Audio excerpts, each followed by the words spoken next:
Si est-il une des très bonnes surprises de l'équipe emmenée par Didier Deschamps pour cette Coupe du Monde si particulière au Qatar. À 27 ans, il semblerait bien qu'Adrien Rabiot se soit enfin imposé dans le milieu de terrain de l'équipe de France.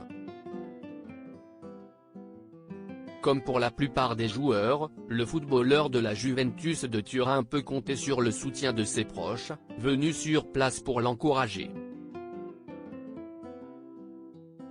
Si son frère James est présent, si est également le cas de sa mère, Véronique, si importante dans la carrière de son fils.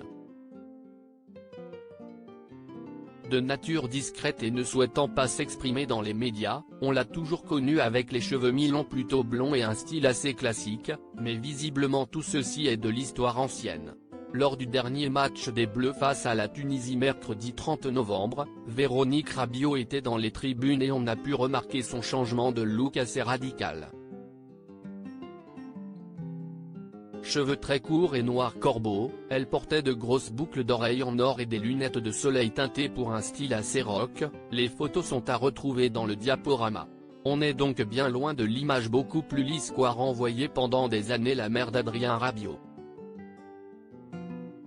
Toujours très présente dans la vie de son fils, elle a même parfois été au cœur de vives polémiques, notamment lorsque ce dernier évoluait encore au Paris Saint-Germain.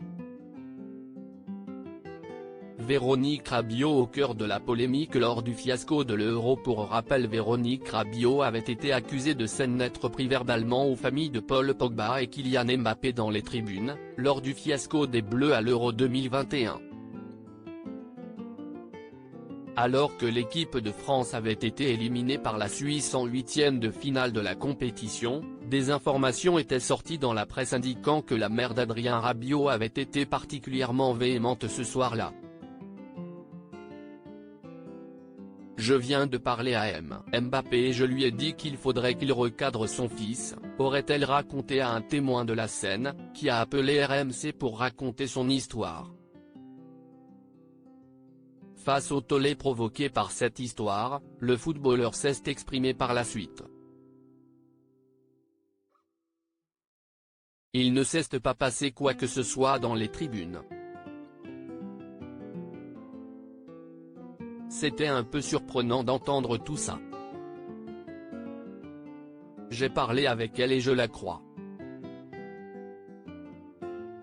Quand elle me dit qu'il ne s'est rien passé, si est-il la vérité, a déclaré Adrien Rabiot à Téléfoot pour mettre fin à la polémique.